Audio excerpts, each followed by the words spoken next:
emergency Caribbean call based on the news that is coming out, and the U.S. government just deployed military to the Caribbean. Venezuela. They said that the Venezuela government is trafficking drugs, and this is after they met with Ibrahim Traore in Russia, the President Maduro. Venezuela has land in South America and Caribbean islands, so it's one people. So the military has been deployed from the USA to the Caribbean space, and I looked up the history, and there's a long history of the Caribbean invading countries: Haiti, Dominican Republic, Cuba, Grenada, uh, Panama. These are countries with black people, and it just starting to make sense that this is why there's a lot of arguing and a lot of confusion. It's not this is typical of what the Caribbean people do. They fight each other, and then the enemy comes in and swoops in and cracks them over the head. So it wasn't me. They've been getting invaded for a long time. Greetings, brother Chukwudike. Good evening, Mr. Confidence. Good Good evening. evening, everybody. It's crazy news. How are you doing? I'm doing great, and you? A lot has changed now. Igbo land is famous now. I guess they're famous in Ghana. Yeah. I guess in Ghana and ECOWAS, and there's nobody else to pick on. Oh, really? No, ECOWAS. Really? You know, Maybe it ECOWAS could be split. network. ECOWAS split in half. Yes. So now Igbo is the biggest tribe in ECOWAS, and everybody's mad. Yes. Yes. Is the Yes. Bantu Igbo and is the Yoruba Khan. I think that's the largest group, and then you have the Sultan of Sokoto. But as far as population, but there's other kingdoms that want to work with us for uniting Africa that aren't Yes. fighting. But we just had a we just I had to call an emergency conversation because some things is happening with the Caribbean. I don't know if you've seen they signed a deal with Tinubu, some of the states, the Caribbean. Have you heard of that? No, I've not. I've not heard. I've not heard. So this is the Pan Africanism. A lot of people are picking sides and they're not working with each other, not promoting the news. The Eastern Caribbean states, which is about 1.5 million people, they joined. Um, they signed a deal with Nigeria Federation, and so you know how the federation Okay. we have states. We based on ethnic group. We have kingdom. Yeah. We have autonomous communities. And you know our system is most flexible. So they signed a deal with Nigeria Federation, the giant of Africa. And now they might go to Biafra land. They might join that movement. They might. So now, and now this was after the U.S. government visited them and told them to be careful who you partner with. And then they turn around and sign with the biggest black country in the world. And Mm.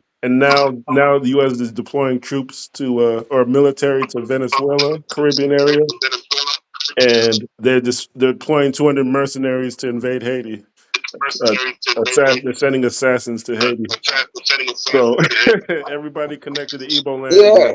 they're trying to attack, and none of the Caribbean people, none of the activists are saying, So, yeah, please, let me just pick a foreign call too. Then I hook up. 1 minute, please. well, brother Opalot, the issue I'm seeing in USA and Africa and Caribbean people over here is that a lot of them they're going to say pledge allegiance to USA and they're not going to help their home country, even if USA is run by white supremacists and white nations and white nationalists. Black people over here are totally paralyzed. They're not moving anything. So I said, let me take the opportunity to just move forward with the African Caribbean contacts that are on paper or that we have that are easy. But the Caribbean people are starting to show their their disorganization. So this is it's very crazy. So the Venezuela is near Trinidad, Barbados, the whole Eastern Caribbean states. So it's and yeah, the USA deployed military again. So all this time we've been discussing how to organize. This wasn't a conversation. A lot of activists didn't think they get invaded, but that's what's going on. And I picked the call to try to get an emergency call, and you see nobody in the Caribbean picked up. So that's typical of what goes on. So right now I'm going to talk to people in the USA about organizing, and we're going to move on forward with the people that we have in the Caribbean and Africa because it's USA. We're going to have a little bit of Caribbean support, and then we just got to work with Africa because this happens in the Caribbean. I posted the photos. It happens every decade, every generation. Caribbean gets invaded, and nobody's been commenting about it, and it's happening again, and nobody's organizing. Everyone's bickering. Everybody's trying to put their organization at the top. It's a very poor situation.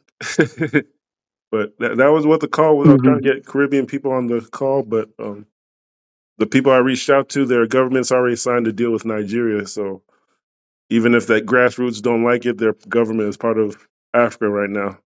That maybe other people would want to pick Ghana or Kenya, but the government went to Nigeria. So their government is in Nigeria, so they're part of Africa now, whether they like it or not. So I have to move on to the USA part.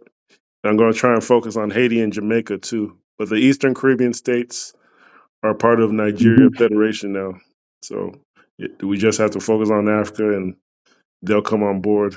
So that was a discussion. But as you see, only people in Africa picked up because this is what happens with the Caribbean. It's my way or the highway, and then the white superpowers bop them over the head while they're arguing. So that was just a call. It wasn't a long call. There's going to be tonight. There's going to be another stock market class where the people in USA can teach what the mindset is about going into this, and then you can conform it to you can look what they're saying and take it back to your community and interpret it how you want. But this is going to be consistent. We're going to look at the stock market and how to get into our communities. So that's what that is going to be another. I think I posted the link, but I think it's around 6 or 7:30 Eastern time, maybe 3 or 4 hours. But that was it. If nobody in the Caribbean is picking up, they made the decision. I just gotta move on because a lot of them aren't. Yeah. Issues pertaining the position of the Caribbean nations and the people as regards to their question of governance in relation to how a major superpower and in their neighborhoods relate to them are very, very critical to the progress of such small nations, if I may, I may state.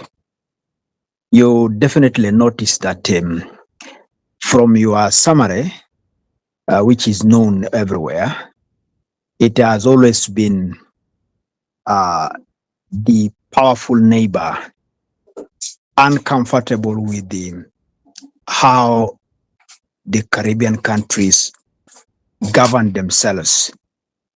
The position of the superpower neighbor, the United States, has always been a bit, if I would say, imperialist in how it approaches its neighbors.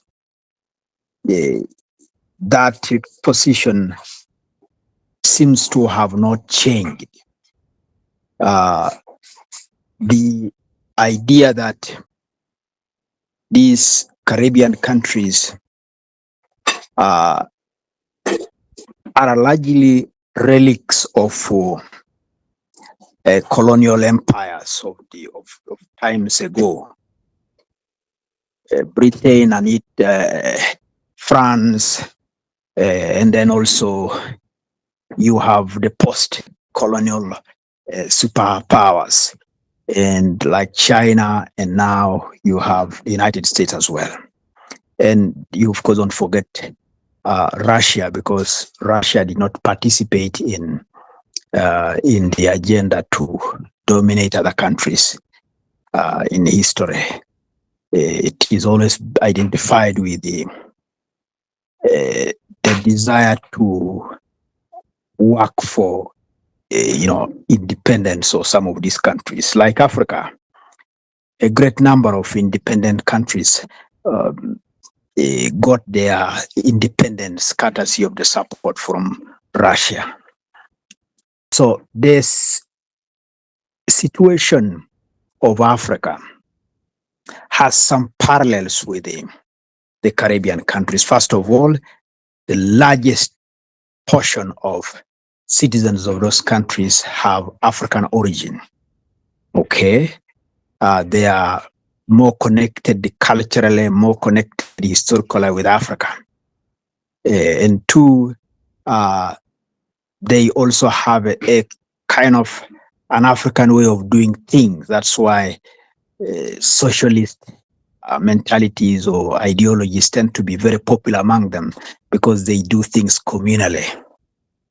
Now, the behavior or the way things are done there attracts what you would say negative sentiments, because the American side of the continent, the North American side, the US side, is pursuing the capitalist model of behavior, where profit dictates on how things are done. So when a counter behavior is being manifested by the neighbors, it is a threat to the American interests. That is why you find there has always been the attempt to raid Panama, the attempt to raid Nicaragua, the attempt to, there are not attempts, but there have been a number of efforts to change governments here and there in the history of South America and the Caribbean countries generally in totality. So what I think what has to be done is what you had cited out. The limited appetite for people in the Caribbean countries to work for their own interest as a collective. The desire for them to flip-flop between their colonial ties and the current realities. Some want to run to Britain, even when they have a flag in their capitals. Some are running to other neighboring areas. They are unable to assert themselves as a people who have established their own homes and therefore must run their affairs as any other home owner anywhere in the world. So it is not until the people of the Caribbean reconnect with the other people who have gone through the same history they have, and then begin to redefine their identity in the context of the present realities. There's a need for the people of the Caribbean to defeat poverty so that they do not beg their richer neighbors, but work as partners. A need for the people of the Caribbean to take advantage of the natural endowment that they have and establish themselves as a people looking out for markets from whoever is near them or far from them, so that their relationship with their neighbors is based on economic terms, that we are trading. And profit also determines how they relate. That is why they must not just say we must associate with China only, we must associate with America only. It must be based on where their interests will well be attended to. So that need for them to redefine who are they, what is the ideology that governs the way they accumulate prosperity. Because now, why is the powerful neighbor crossing in? It's because the neighbor has never pursued any interest outside its own interest. It is going to Venezuela because it feels that its interests are threatened. It is going to Haiti because they feel their interests are threatened. Now, the people of the Caribbean must therefore rely again on international law, the concept of sovereignty, because if the Americas, the North America, Canada, and America proper is saying they are a beacon of democracy, what are the pillars of democracy? They are a beacon of human rights. So those are the areas that the people of the Caribbean have to rely on and say, no, we are now a sovereign territory. Okay, we are an independent bloc. Okay, we must rely on our neighbors. We must choose whom we associate or not to associate. Your enemy is not our enemy. It's not obvious, the mistake that because I disagree with the other friend, so all of us must disagree with that friend. That must be well articulated in the international fora. They must make use of the CARICOM and strengthen the CARICOM. They must make use of their own internal bodies and then regional blocks. They must make use of the United Nations. They must make use of the African Union relations with them. There is no. But I wanted to interject because I think a lot of that has been tried. But what we were talking this forum, I know it's a lot of information, but the name of the forum, UNIA, is Uganda Nigeria Imperial Administration, Autonomous Communities League. We're building a league of communities based on our own imperialism. That was actually the Marcus Garvey model that started in the Caribbean, and getting all the African communities together, the empires together. This has been going on hundreds of years, dating back to slavery, and there's the solution right there in the Caribbean. And people, the grassroots activists and the governments themselves don't get along, and then some of them, the governments are black, others are multiracial. There's different agendas. Like I stated earlier, the Eastern Caribbean states is a federation, and they joined the Nigeria Federation. So they're already attached to Africa. So I said we were going to focus on Africa more. A lot of these, a lot of people from Africa directly and from the Caribbean enter America. They go to Europe and they pledge allegiance to the flag and the government over there, and then they feel intimidated. Even if you're from a giant Africa continent country, a lot of people just pledge allegiance and they feel insignificant, or they can't make a change. A lot of people are not going to go to the length of using the United Nations or human rights, or a lot of that stuff, in my opinion, doesn't even truly matter or exist. It doesn't matter. That's what I was saying. Yeah. That's what I was saying. It is not largely about what the other people are saying, is what you consider as your priorities. Because even if a person from Guyana has gotten a citizenship to the United States, why is it that now during Trump administration, there is a deliberate policy of pushing out anybody who has no proper documentation in the United States? It is likely on the account that a majority of people have moved to the United States because of shortages in their own territories.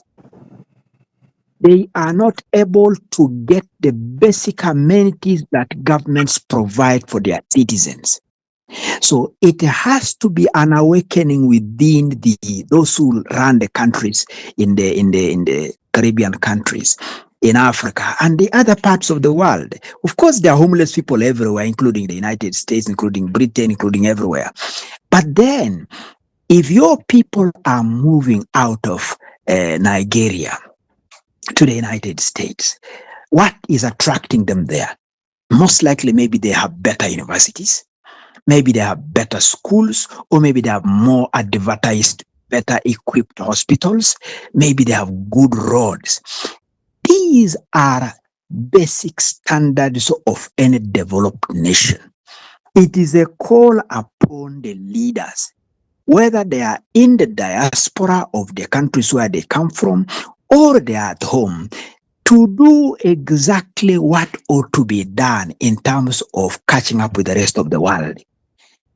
If the rest of the world has a particular elements of progress, and those things are also seen in the countries where these people have moved out from, many people will be forced to stay home, because what do you need if you have better health facilities in your own backyard?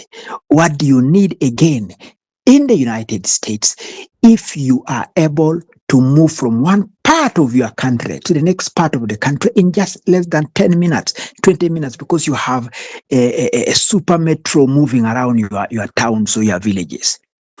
These are the things that have moved people out of Africa, have moved people out of the Caribbean countries to go to Canada, to go to the United States, to go to Britain, to go to Switzerland, because while there are challenges in those countries, the priority has always been to make life comfortable for the citizens.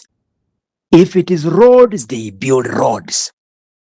As to how they get the money for building the roads, that's another question of another day. If it is hospitals, they put equipment. As to how they get money for putting the equipment, it is not a discussion for now. If it is those other things, so we must also, for purposes of moving forward, adopt some of their methods, and we will succeed as well. Brother, in the context of what's going on in Africa and the Caribbean, of course, you know Ibrahim Traore, what we've been doing. This goes back 7 years. We've been talking about the Marcus Garvey model with people in the organization, but we've been talking to the governments, and we've been talking to the people, the tribes in Africa, the kingdoms, such as Ateker. But what happened is that the grassroots people who are saying they're the Garveyites, that they say they're following this constitution and this methodology of organizing and achieving self-government and freedom, the grassroots organizers, they disappear. They're not following the constitution. They're not following the model. And then you look at someone like Ibrahim Traore and General Chiani and these countries in Africa, these people that are mentioned in the Marcus Garvey model, these tribes, they're using the methodology, and the people who are in the organization aren't. You can go find a UNIA group. You go read the Constitution with them. It says we're going to advance the backwards tribes of Africa. We're going to look at their spirituality. We're going to be an African Communities League. This doesn't exist anywhere in reality. It doesn't exist. So what you're seeing is that these people in Africa are taking the symbols and the ideology of what existed before and using it better than the activists who say they're in the movement. So at a government level, we are seeing change in West Africa, change in the Caribbean, but at the same time, the grassroots activists who are taking the podium and saying, "Oh, we believe in this," they don't believe in what they're saying. So at this point, I'm calling people out, and they're shying away from the stage. But we're moving a certain network of people in the USA and Caribbean towards Africa. So some people have already joined Africa in their own way. But a lot of people who say they stand for something and they're supposed to be articulating the methodology that made people successful, they're not using it. Marcus Garvey had But his system, and it's a constitution still online, and we provided it. This is what the forums are about: the Marcus Garvey method of organizing and what we're going to do going forward. But the people in these activist groups and this and CARICOM and all that, they don't use the methodology. So that's why West Africa is moving forward than the rest of the Caribbean and Africa, because they're looking at the methodology. And at the same time, there's an issue with Nigeria accepting weapons from the U.S. government. Are they trying to destabilize Igbo land? Or are they trying to destabilize the Sahel? The Boko Haram that's going on, that they're aiding by not giving the sovereignty to the indigenous communities and not giving them the mineral resources and the land and the borders, and not discussing shifting the borders to accommodate the indigenous people. So it's a lot of stuff. A lot of these borders were supposed to be erased a long time ago. That's why it's called the Sahel Alliance. It's Kush that we've been talking about.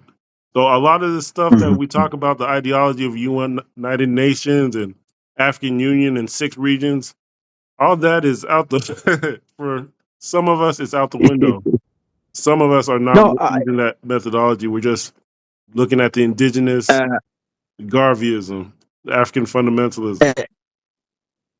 uh, you see, Brother Confidence, you have cited a very important, very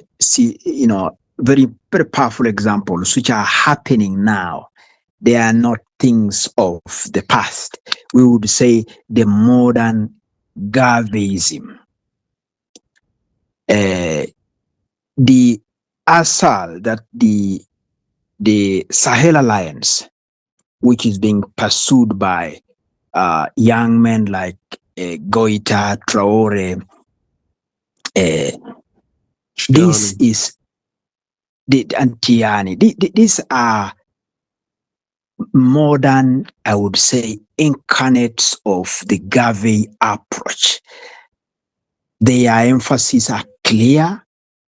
They have moved from the ordinary organization of people around tribes, but they have gone to organize states. That's I, why they did I, not ask permission. I would They did not actually, ask I want to permission. differ on that because this is going on the record. This is northern Nigeria people we're talking about. These are the same people in Yeah. Nigeria. We know these people. This Sahel Alliance is absolutely organized based on tribe, and a lot of the terrorism that's going on is based on tribes that are aligning themselves with Arabs and aligning themselves with the West. They're definitely, this most definitely is based on tribes, the Sahel Alliance, and that's why the African Americans who are not organized based on tribe, even though they said they're going to do it for 100 years, they're not organized. And the Caribbean black people, they're not organized, but they have some of the governments that said we're gonna forget the grassroots organizers and we're just gonna sign on with these governments that are moving ahead in Africa.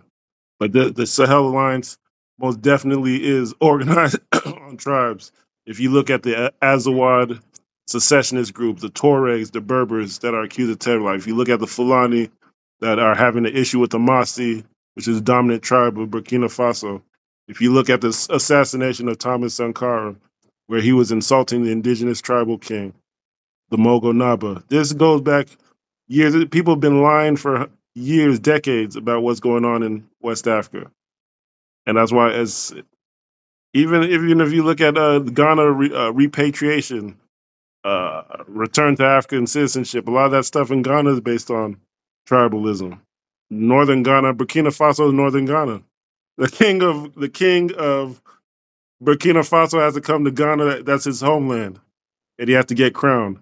But then nobody ever wants to promote that because he's in the wrong tribe. So the size of that tribe is 40, 50 million people. Nobody wanted to talk about them. No, because they weren't in the they didn't want to promote tribalism to recruit people. But there's been tribal wars all over West Africa it's the same people fighting for decades. Even Sankara's assassination, if you look into that, that was based on tribe. So that's why you don't see you see West Africa moving faster, or these three groups moving faster. That's Hausa land in Niger. That's northern Nigeria directly. You have the Mali Empire. Mali means Mande tribe in Fulani language. People don't know these things. You have the Kurakan Fuga, which was the Mande Charter, where all the Mande clans who are related across West Africa met, and they created the Mali Empire, which was one of the first. One of the empires that used tribe to organize themselves when others tribes, as you call it, like Igbo, were fighting each other based on clan. The Mande or Mali Empire is based on tribe. So people don't promote these things, and that's why Pan Africanism in its current state is totally in disarray. And you see these people in West Africa organizing by the millions. But people won't tell the true story about what's going on. But if you talk to these people and they say, and you know their history, you can't say that. The Berbers and the Tuaregs fighting. That's why I reached out to Ateker Kingdom, because it fits in line with what's going on in West Africa. But that's just the Yeah, truth that's going on. of course, the Ateker people are as equally numerous as their cousins from the Nilo-Saharan groupings, because the Ateker people are largely linguistically categorized as also Nilo-Saharan.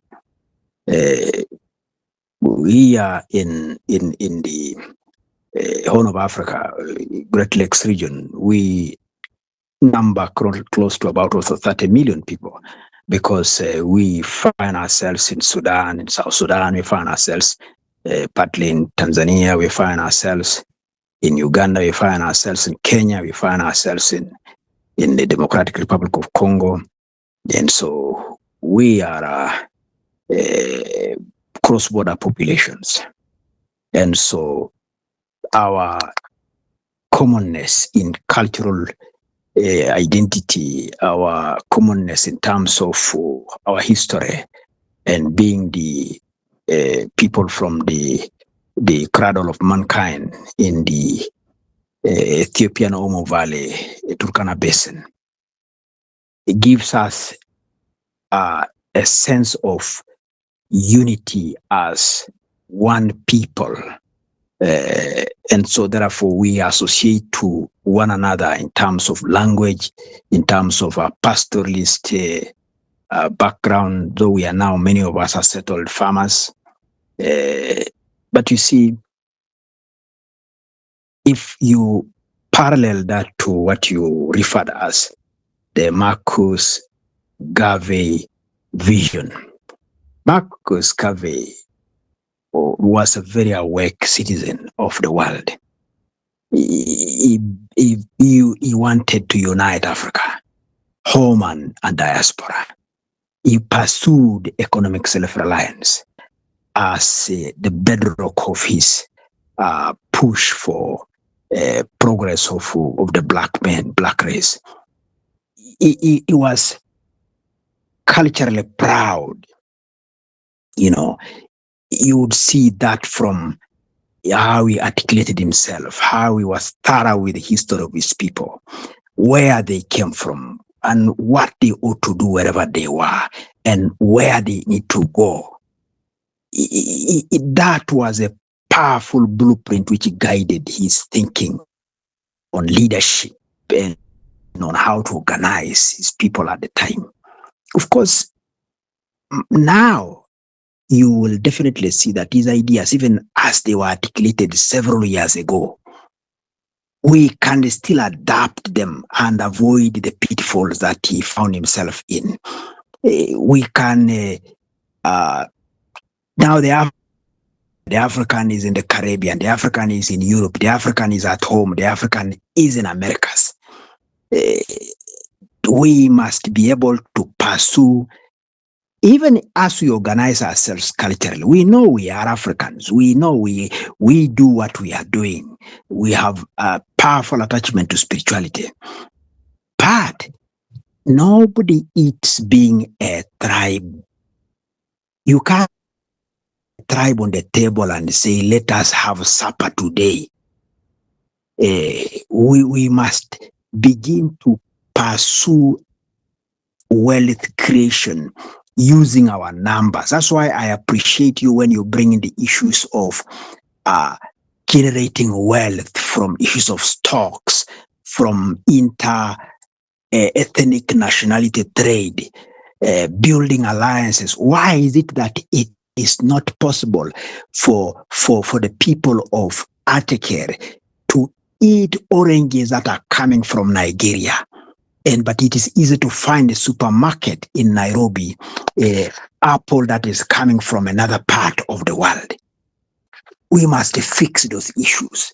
The modern leaders of this Marcus Garvey philosophy must pursue regional trade. They must support themselves to start business and invest in critical sectors in technology, because that is how we can actualize Marcus Garvey's ideas. No, I wanted to ask a question about, you said Ateker was president in Sudan? Yes. Which community is that? The Ateker people, they are core members of the Ateker people. So Sudan was a federation. Go ahead. Yeah, the recent disagreements between the south and the north of Sudan largely are recent developments. You find the Ateker people are among the Toposa, the Nitoposa. Find the Ateker people among the Nyangatom. The Nyangatom are in the Lemi Triangle and the Gambela regions. So they cross right up from Ethiopia. They are crossing up to Sudan. North Sudan? People. Yes. That Toposa? Toposa, yes. Okay. Ateker people are very connected to. So that is a bigger belt, but they are part and parcel of the interaction with the Nilotic communities of the Nuer, the Anuak, the Shilluk, those other big. These are part and parcel of the regions. This is what the people should have been promoting. Now, that means Ateker is part of 3 federations: the East African Federation, the Ethiopian Federation, which we know is. They have states and political parties based on ethnicity. And Sudan was a federation, even on paper, but it was ruled by the Islamic Front and puppet state of Arabians, and now they're doing genocide. But that's Sudan Federation, Ethiopia Federation, the East African Federation. That Ateker covers all 3, and that is something that should be presented to the Sahel Confederation. I know nobody else would promote it, but Ateker should be promoting that. Like this, let's make deals. But of course, you don't want. Like I said, that in terms of linguistic categorization, the Sahel people, the Saharan people, are a part of the Ateker. That's why there is a connection. You have similar names like Ojuku, which you find in Nigeria, is also found among the Ateker people. There is Ojuku in people. Okay, there are so many commonalities because it is one people moving from one area to another, and then they mix up, and then they end up shipping. You will now find the Hema people of the Ituri region in the Democratic Republic of Congo, and the greater areas of the Rwanda kingdom, which is a subject of maybe a future discussion. We have that is the first migration that left Ethiopia. That's why you find all of them are cattle keepers. So there is a connection.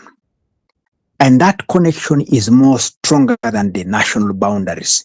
The national boundaries today, based on independence maps, are reinforced by economic agendas of those who created colonization. Because the companies that run governments, that the government collects revenue from, are not necessarily local companies. They're international corporations. They're international citizens. They are global citizens. So they would not so much want to support a connection between the Karamojong, who are the Ateker Karamoja in Uganda, and the Karamojong, who are the Ateker Nyangatom in Ethiopia. They would rather connect Addis Ababa with Nairobi by air, but not connecting two villages that are near each other by road. You see, because the planes that are flying the capital cities are not necessarily carrying cattle keepers. They are carrying big CEOs of these big multinationals. So it is for the interests of the multinational corporations that you find airports are established in capital cities, but are not established across borders to connect the indigenous people. So I agree with you entirely on the need for cohesion of our people around ethnic nationalities that are a foundation of our ancient organization as Al-Keblan. So if there is an effort, which of course we are very much happy, what is going on right now in Burkina Faso, the land of the upright people? What is going on in the Niger? What is going on in Mali? It is revolutionary, because it is a coming together of people and their governments in order to think the Gavi way that we must be self-reliant. Why don't we have our own banks? If the whole world is keeping gold in bank vaults, why don't we also, who own gold, establish our own banks and keep the gold there? Okay. If the whole world is using lithium to produce solar panels to power their villages, why don't we pick out the lithium from our soils and make batteries and light the villages? If the whole world is using copper for connecting electricity across, if the whole world is using coltan, tantalum, and cobalt, and other minerals to transform themselves, why don't our own children who are born in families whose roofs are having grass, but under the same house there is a mine, there is lithium, there is coltan, there is iron, there is copper, why don't the same kids also be taught how to use iron, how to remove that iron thing and transform it into a bar and make steel and put up roads across and put up bridges? The awakening in North Africa, in West Africa, should have happened 200 years ago. But it's happening now. No. But many people are still sleeping. That's why I appreciate you, because there's a lot of sleeping. What Traore is doing, running up and down, telling people that let's take charge of, is what the Europeans were telling themselves long ago. No, They a lot said, of people. let's take charge of ourselves. A lot They of this stuff decided is to recent. come. No, survival, life has been at a risk. Life is at a risk everywhere. It has never been easy for Europe as well. They had to get out of the caves. They had to start building ships to protect themselves. They had to go out and raid other communities in order to make their children survive. The African man, the African woman is at comfort. That's where the problem is. We are not about the next generation. We are about today. That is why the politicians are very excited to sign travel allowances to go to Portugal for a tour. And they come from there and they never build a single duplicate of the road they saw in Lisbon. Because they are at peace with the inadequacy. Look at the fellows in the Middle East. It was just yesterday, 1948, that a small team of businessmen sat together and said, we must establish a country. And the country was born, that small country called Israel. And what is Israel today? Israel has transformed its pain into progress. Man. Everybody knows that the Israelites were crushed. But look at how they have turned around their pain into prosperity. Man, Israel's having a war right now. Lots of kids getting killed. That is a non-subject. You know who is the leader in that war. Man, that is not a model for African development. No, we're talking about a model of resilience, ability to transform yourself amidst the challenges you face. We have too many challenges, but we should turn them around. In slavery with us, but this is a West African thing. Even I could include African Americans in the Caribbean as part of West Africa because they've been coming back. They helped structure West Africa. They've been coming back for 200 years. And this is part of the problem, the tribalism that goes on and the secret deals. The people of Burkina Faso, the majority ethnic group, 45 million people, do you know their name? Or the name of the ethnic group, in the dominant ethnic group in Burkina Faso?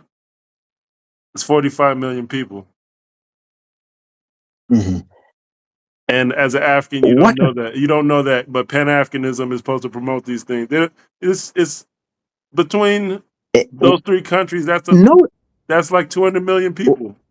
That's it's probably 160 to 200 million people between those three countries, their culture. 200 million people, and we don't even know the names of those cultures. But Pan-Africanism is throwing Adinkra signs from the Ghana Ashanti tribe. They're throwing that everywhere, but you lost track of 200 million people. This is the stupidity that black people are doing. It's insanity and it's stupidity. You see, it is one. You lost track of 200 million people, and you don't know that they're fighting a jihad against the Arab nations. You lost track of 200 million people in Africa. They don't know anything. People don't know anything. No, you see, let me tell you, my brother, we are reversing the processes of underdevelopment that have been imposed on us. There are three major religions or two religions that are known almost as tribes. The people talk about Islam. People are willing to kill themselves for being Muslims. Okay? Something very strange, a recent development. Nobody is talking about his Africanness. Okay? People are very committed and they are willing to kill themselves because they are calling themselves Christians. People are very committed in killing themselves because of what other people imposed on them. So I agree with you when you say, even when you know that we have the Mosi in Burkina Faso, you have the Fula people in Burkina Faso, you have the Bobo groupings in Burkina Faso, nobody is struggling to support the survival of the men, the survival of the Gunsi. Everybody is struggling to identify with something that came from the Arabian desert. It is something that was planted in our heads. And to get people out of that we can talk about anything, but we cannot talk against ourselves. Who we are. We are Mende. We are Atekere. We are Bobo. We are Igbo. Nobody gave us a tribe. We found ourselves in that ethnic nationality. But we get converted to a religion, to a grouping.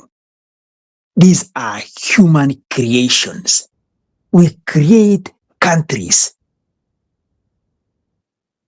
but we do not create ethnic nationalities. So that is a subject that requires a lot of dedication, because we are under a spell, if I may use such a word, to believe that because I believe in Islam, I am condemned to die if I meet another Christian somewhere. So until we demystify these human creations, okay, and focus on who we are as it from the very beginning, of course it will take a lot of time. But we are happy. Today we are able to sit down as the Mande people, as the Hausa, and the discussion must begin. Pan-Africanism, as you rightly said, must be about our Al-Qiblanism, our Africanism before the entry of a stranger. Honorable. I've been collecting a lot of information, maybe since my teenage years. Even of course, my parents are from straight from Africa, so we had that information and upbringing. But the thing that you're seeing in West Africa, the ideas, I got it from Black people in America and the Caribbean, and I gave it to people in Africa. But the people in America and the Caribbean, they didn't care for the information I got from Marcus Garvey and from the Black Panthers. It became a thing about ego and, oh, I need to get the credit, and oh, blah blah blah. That's why you saw the Sahel Alliance wasn't even popular until 3 years into it. Now it's popular, but it's been around for 3 years. That they have the same information. We've had. It's a very big issue with what you would call Pan-Africanism. In the USA, there's no organization, no coordination, city to city. If you go one city, there's an organization. Three hours later, they're running a whole different program, or they're not the same organization. It's terrible here. It is terrible. No, because there is no headquarters. There is no headquarters. For the Catholic, he must go to Rome, to the Vatican. For the Muslim, he must get the interpretation from Mecca in Saudi. Mm-hmm. Okay? Pan-Africanism is an ideology. It must have its headquarters. It must have where interpretation is final. Mm-hmm. So what has happened is that when a population does not have a reference point, when the African diaspora, when they say, we are going to Africa, where are they going? I am from Africa. Exactly, where are you from? You see? Mm-hmm. Because of that lack of center of gravity, we have a very big problem in Pan-Africanism. Because if you say socialism, you must refer to Beijing, you must refer to Moscow. Okay?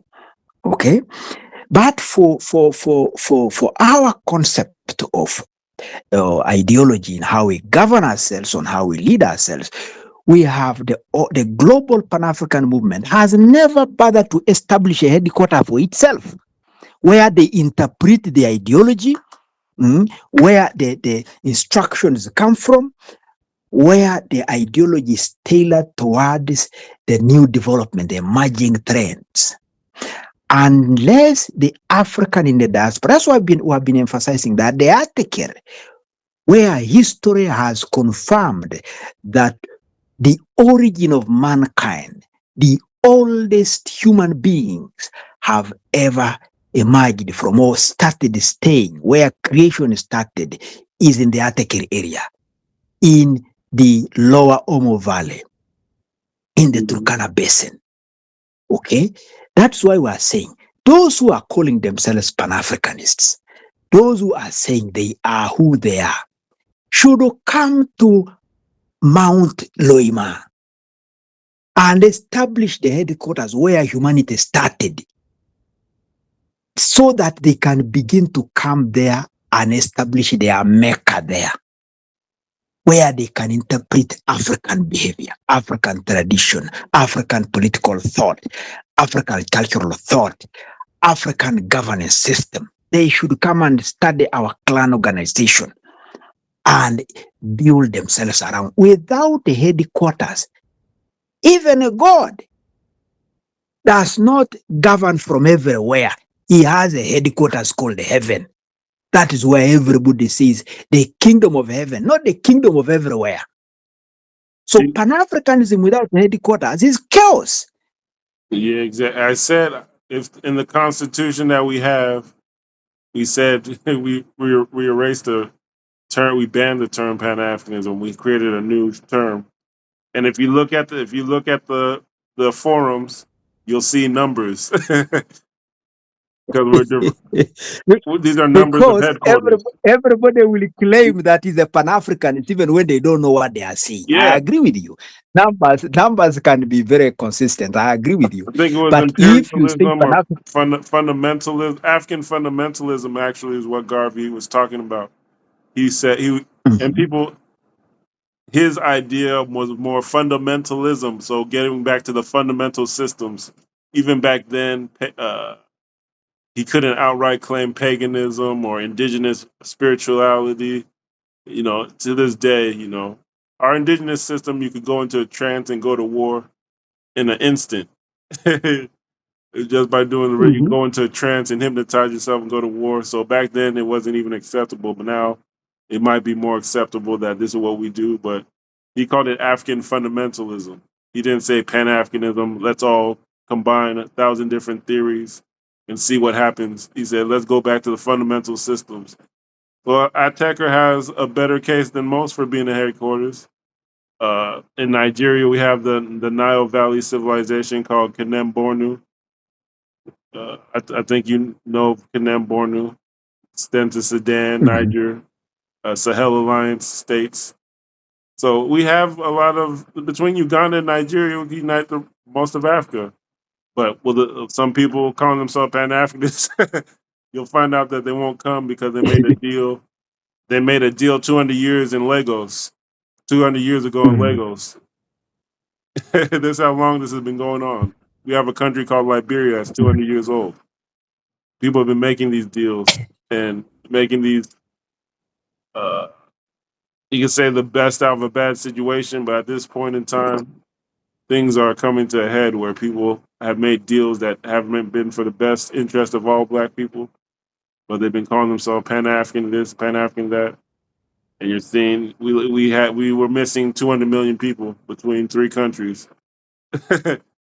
200 million people that but Hausa, you Mali, and but you see, Masi, Mande, or yeah, that's Mande. Mhm. Masi is 90 million, and then Hausa is 70 million. Some say 120.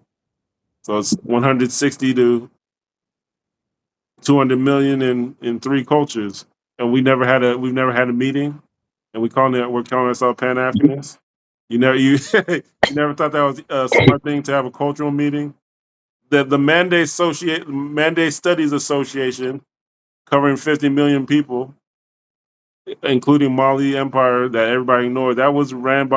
It's still run by white people in the university system. Nobody studied it because they didn't reach out to African Mhm. Americans and say, "Hey, come." They didn't do the thing that Ghana did. They come make deals and repatriate. They're focused on things like security and there's the French. Maybe the French language was a barrier, But we totally lost sight of has been possible. People never called a meeting between these groups of people.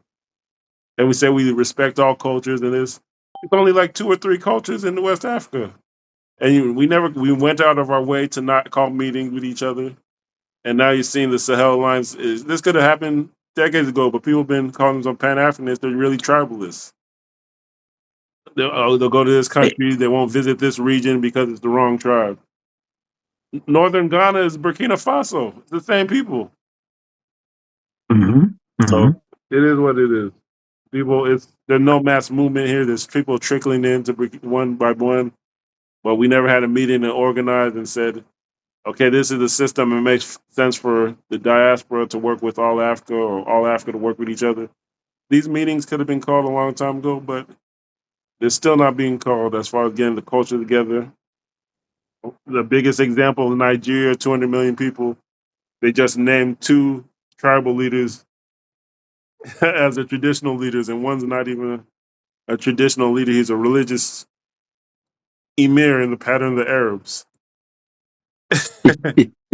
And his grandfather killed the traditional leader and took the throne in the name of Islam.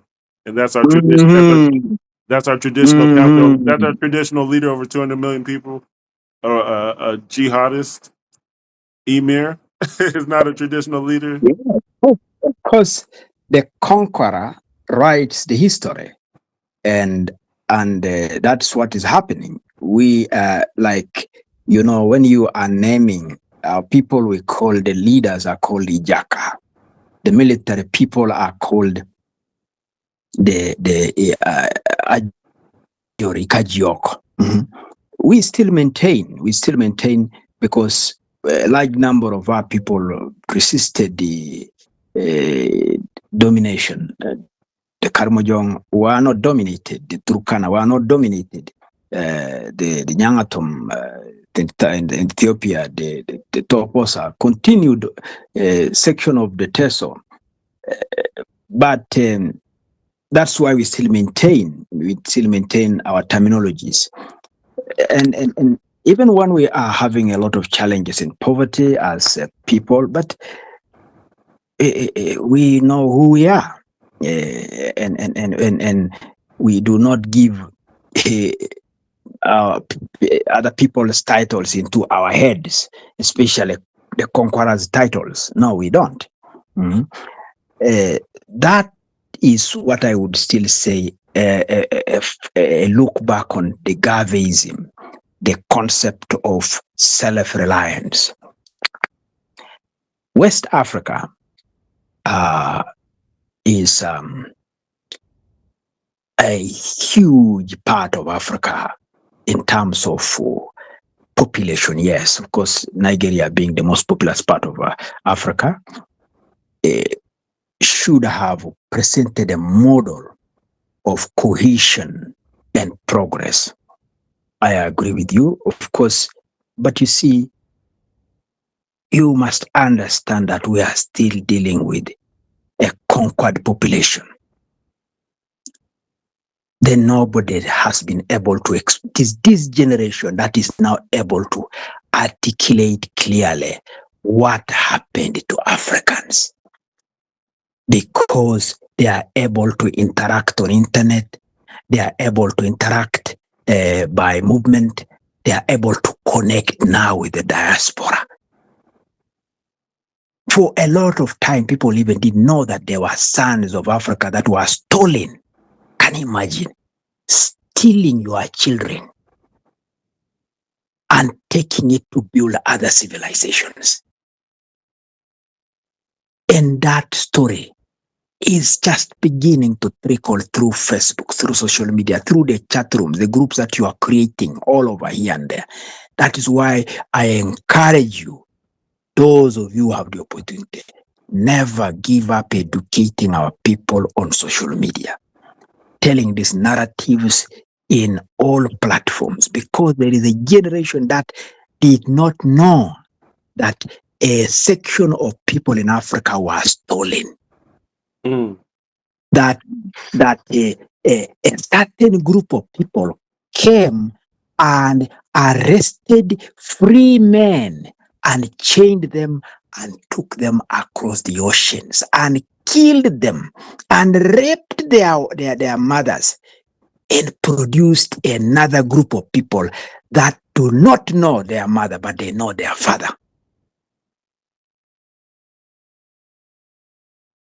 Rape the woman and kill the husband.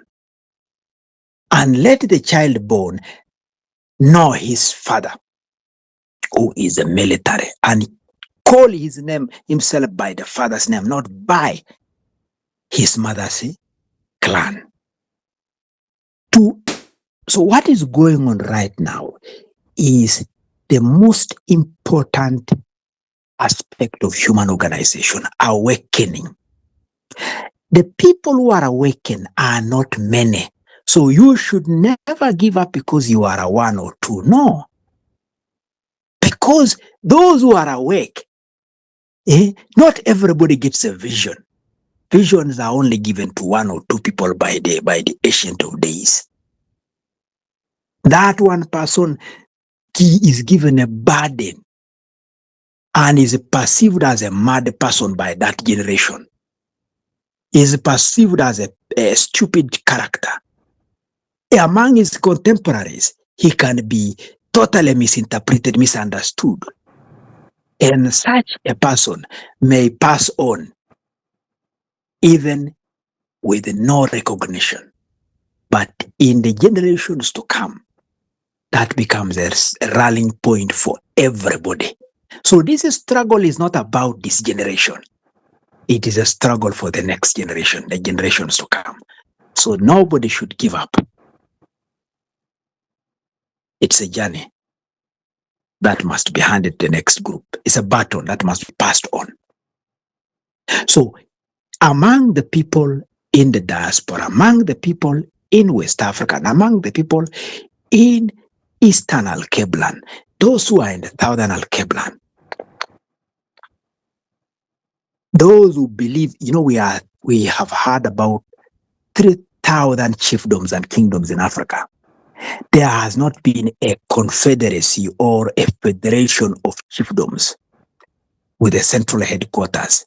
The states are trying to establish something in Addis Ababa, but it has been taken over by foreign interest and then Addis Ababa is not no Federation of Kingdoms. That's what I'm saying. The states tried. You see, they just started because some people had some ideas, but there are invisible hands in state houses of the world moving around, and so they will. So we must therefore begin this effort or continue the efforts of organizing ethnic nationalities, organizing chiefdoms. That is why you hear us talking about the Arctic Kingdom Alliance, the alliance between the original groupings and other chiefdoms. Why do we have continued challenges in the Congo? Because the Congo people are not looking up to themselves. They are looking up to somewhere in France, somewhere in Belgium, somewhere. They are not looking within themselves to build themselves. You see? So because the Congo is, the ethnic nationalities in the Congo are not working together. So they are confused by foreign interests. You recently noticed that on the eastern side, the cross-border communities, the other side of those who are running the state headquarters are saying those are not our citizens. Can you imagine? A stranger comes from somewhere else and puts a line in your village and says this is Uganda, the other one is Kenya, and then you are declared different. That's what you are talking about. So you begin treating the neighbor, the other side, you is your uncle, as a foreigner. Yes, I don't know what's going on with that, but I know that I've heard the stories about Uganda, Rwanda versus DRC, and USA and France. instigating black on black violence, even though they're all related at some level. But here's the bigger issue with us taking what we learned in the West and giving it to Africa. We saw this Marcus Garvey, the colonial Christian mentality saying these are the backwards African tribes. We're going to civilize them. We're going to engage them. We're going to talk to the tribes. Then you look up and you say, even my mentality is an ethnic group, word of mouth. These groups, if they talk to each other, they're a media market. If you want to do business and you want to spread it, try to go to these cultures and you'll spread a business idea. So you talk about a group with 50 million people, 60 million.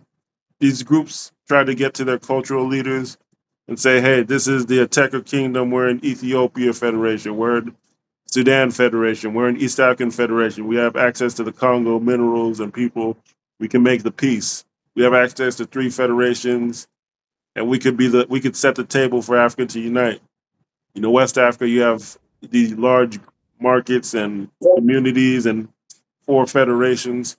Together, we have 7 federations on the table, and then it's done. But since the people, well, it's done now. But it's like this is Caribbean people created this. The Africans, they were born in the 1800s.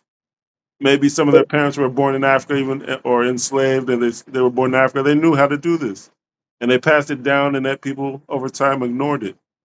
But now in the modern era, we could look it up. We could see it online. This is what the formula. We don't have to hear about Marcus Garvey said that. We could read the Constitution and we could update it. So that's what we did. Even in Nigeria right now, there's a Black Panther, there's a imitation African American Black Panthers group in Nigeria. I think there's one of them got corrupted. The other one, I think it still exists for the community security or United States of Africa Army. It started in Nigeria, and then you saw it duplicate to the other tribes. But now you call it the Sahel Alliance. That started in Nigeria with us talking to African Americans, and the Black Panthers started in Nigeria because this was a plan. And Yes, the people that's calling themselves Pan Africanism, they didn't post it. They're all fighting each other. This organization, this one. Oh, you didn't get credit. Oh, don't talk to me. Oh, you're blocked. The USA, USA is 50 million Black people, maybe more, but none of them. There's no government here, so everybody's a volunteer with their organization and the LLC and this one and that one. This one's fighting that one. It's like this problem you find in African villages, but now it's political. It's worse because everybody's fighting. There's nothing. We have our USA partners, but I'm gonna get off the phone and I'm organized. But it's crazy that a lot of these stuff that I don't think it will amount to anything. This Pan African people call themselves Pan Africanists as far as structure and actually accomplishing things and moving and expanding. The structure that we have to use, it's not. It's easier to say it than criticize. It's easier to fix it and do it than criticize for me. I don't like to criticize. If it's done, it's done. We're just going to move forward. I'm writing notes right now. I'm seeing maybe I have to reach out to 2 cities in the eastern USA, maybe 2 and towards the west. If we're going to connect with Africa, I don't think we need to work with DC. It'll hit DC, Atlanta, the major cities. If because these countries have embassies, so if we're bringing African Americans to the Caribbean, Africa, it will reverberate to the embassies. People will take notice. It doesn't have to be. It's not supposed. It's not going to start with a lot of people in the USA, but we're going to bring them into the Caribbean and Africa, and they're going to know all these things. There's going to be a few cities, like you said, headquarters. How can you? That's another thing there over here. has to there has to This is so crazy over here. Every city has an organization with their own headquarters. Every neighbor. Oh yeah, my goodness, and they are not connected. You see, it's when they crazy. are you have a headquarters or some center of coordination, but it's not connected to the to where policy, where line of thought is shaped or agreed upon. So when you have these various disconnected units, you are just going to have chaos. And That is why exactly. And when they meet, Guyana, for example, CARICOM. That's well known. The whole region, Guyana, French Guiana, Suriname, Dutch Guiana.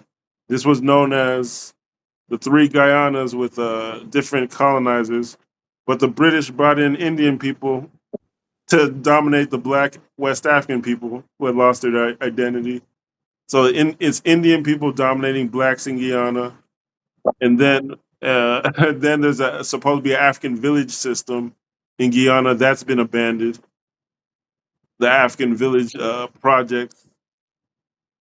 And then you have Haiti, which is 11 million black people, and it's maybe but even more. It's ignored. African village, the African village What? without connection to Africa. There's no. You can You won't imagine. even. It's Mhm. ridiculous. This is Guyana. That's the capital of CARICOM. It's totally useless. Yeah, And our some, people were there. I think Trinidad. There was a also the prime minister said we're no longer African or Indian. We're just Trinidad. And this was a black person say it's like and then 40% of the population says they're not black or any they're mixed, just like South Africa. And that's it. This is one of the biggest Caribbean countries. It's a total chaos. It's chaotic. It's to say the least. But now things are going to have to move forward because when you are organizing that many people in Africa, you start to change the culture. Because people are saying, "Oh, I'm African American, I'm black." They're connected psychologically to what's going on in Africa. They can't disconnect themselves Yeah, with the symbols and things. They can't ignore what's going on now. 200 million. A lot of people aren't talking about the particular cultures in these countries yet, but the spiritual pressure of seeing that what's going on and there's so much AI, artificial intelligence, and propaganda going. It's just changing the culture of the world, creating a new culture. So I'm seeing now that Ateca is part of the three federations that I've been listing. In I've even some of the Nigeria Federation with Kanem Bornu, the AES Kanem Bornu, Sudan Federation Kanem Bornu. That's three federations. You guys never met the traditional leaders when you visited, but that's a perfect match right there. Three federations with Ateca, three federations with Kanem Bornu in Nigeria, Niger, Sudan. So we have it in Africa. It's just I'm going to be the one to see to bring a couple USA people on board, a couple USA headquarters, and with the Caribbean, you don't have to worry about that. I think it's going to be Haiti and Jamaica. We just invest there as a part of Africa and say any logistics we're setting up in Haiti and Jamaica, and just move on with Bahamas, the Barbados, maybe the OECS. They joined.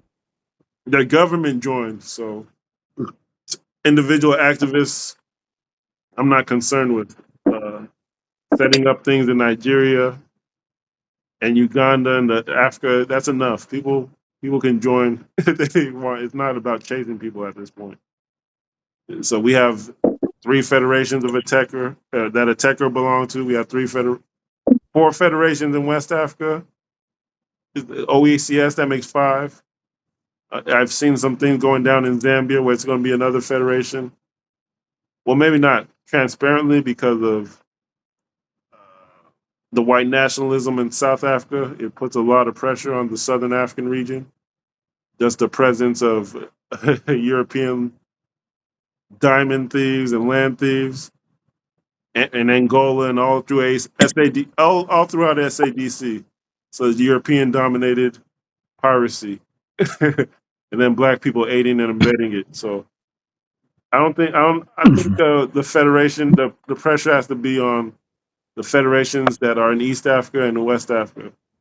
And will take a couple Caribbean people, communities and governments. We'll take some USA cities, maybe two or three, and just move forward. So like you said, headquarters, where all the capital, all the head, all the information is collected.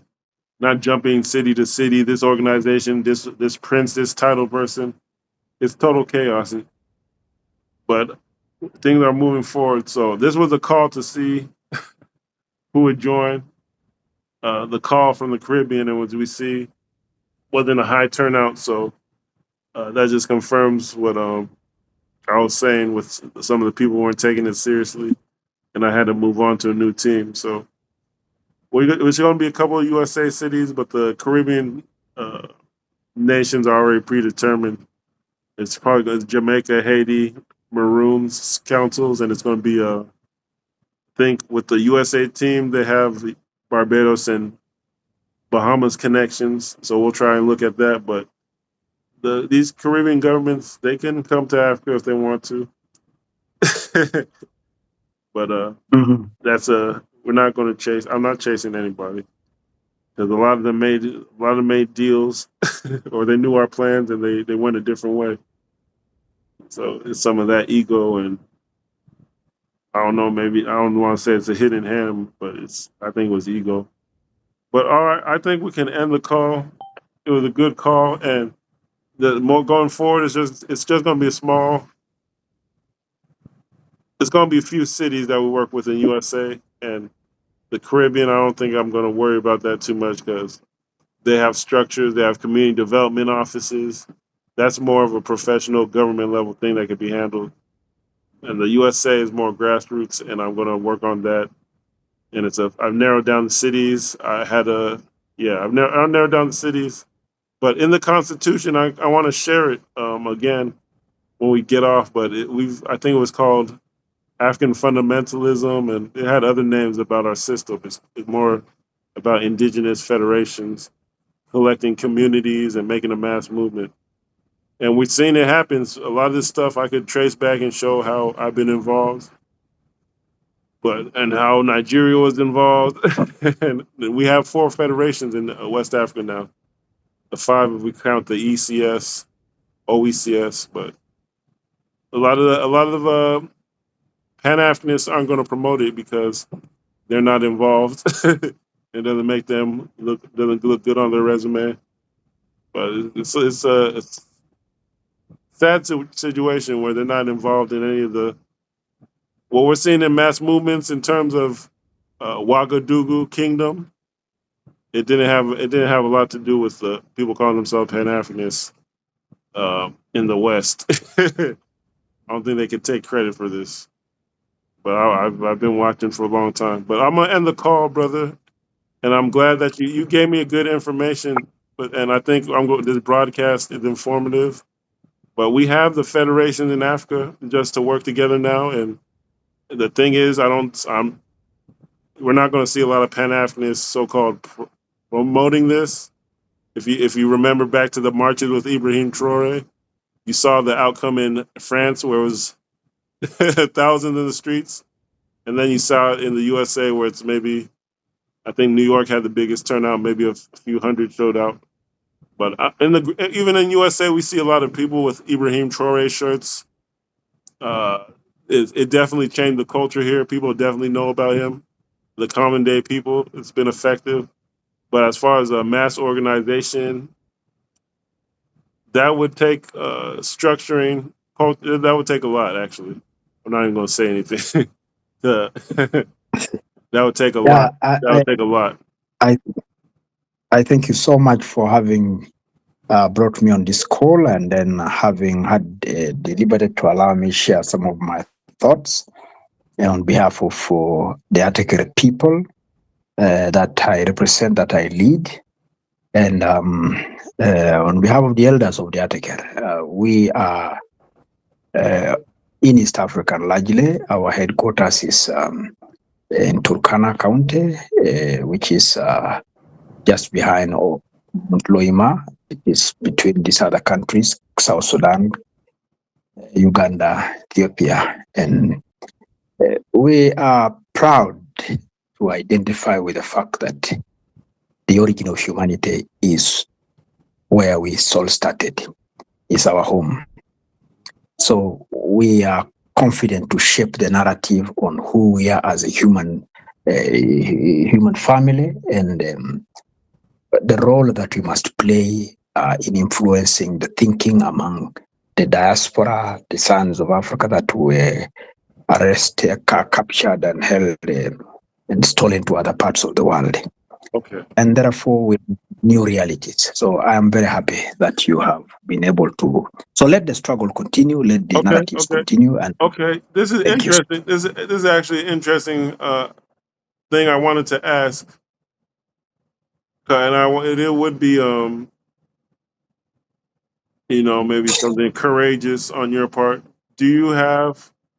I know you shared the contact in the past. I deleted it, I think. But do you have a techer? Do you have people who are willing to organize in the northern USA? I think you heard Boston and Baltimore before. Do you have techer people who are willing to organize? I know it's actually hostile in the USA with the current president, and after uniting, it's always issues or contention and sabotage going on, especially in USA. But do you have people who would be willing to have meetings or town halls like this to represent a region in USA and build towards conferences and classes and information transfer? Because I have a whole region in the USA. I was planning that, but I didn't get engagement because of volunteerism and natural competition that comes on with leadership. I'm missing the region that I was expecting, region number 9, but I don't have a participant. So I'm asking do you think anybody on your side could spearhead it? I will take time and I identify somebody, and then I can be able to link you up with that person. We have people in Baltimore. Yeah. Okay. So I don't know. Would you also be available? I think in maybe 2 hours or 3 hours. I have to check the schedule again, but it's going to be a sit down with the leader of the stock options, and it's going to be very boring because even with the Caribbean, a lot of them the governments are connected to Africa, or they can be reached out to establish a headquarters and transfer information. But once we have if we can do the stock options and USA trade, we'll have the finance. It's nothing, so it'll be very boring. But it'll be consistent. I know the discussions always on wealth creation are not very lively, because not many people want to go through the hard way of creating wealth. They want to spend wealth. And the teacher we're trying to look at. He is a U.S. citizen. I don't know about. I've never seen him getting deep into geopolitics about uniting Africa and creating a super nationality for Africans worldwide, which Garvey was trying to do, create one African nationality. It's people are allowed to be loyal to America and whatnot. Yeah. But so I don't really push it. I just try to get the information and transfer it to people like you. The information, let's gather, and we know how to use it for purpose of uplifting our communities. So in the next 2 hours, I think you will still find me when I'm awake. So if the link can be shared, I think I will be able to see whether I can be moving. That's not a problem. And one quote that I heard with him was, I'm not sure. I think it was 1,000 a month for where it's called something called signals, where they just you just I guess I'm not sure, but I think signals where everybody coordinates. This is how the chart is going to read. This is how you have to type it into your computer or punch it into your computer. The decision, and that's how it's going. That's when the money switches and you make a profit. So when they make profit off the fluctuation of global prices based on reading the news and understanding data markets. They make They make profit based on split second price fluctuations, trading it when it's this price before it goes down, or trading it this. They make money off price fluctuations and trading during the fluctuation to make a profit. So it's complex, but that's why I wanted a group setting where a group can understand it. Group. I'm gonna try and share the link, but I also have other people within my city that could. I think that would. I don't want to put everything in one basket, but I'm going to reach out to them too. I'm going to try to attend their event next week. So Okay, that's fine. we're locking in. And Haiti has Okay, actually, thank you. yeah, we'll figure it out. But this was a good. Mhm. We know what's going on now. Thank you, brother. Thank you so much. Thank Thank you. you so much.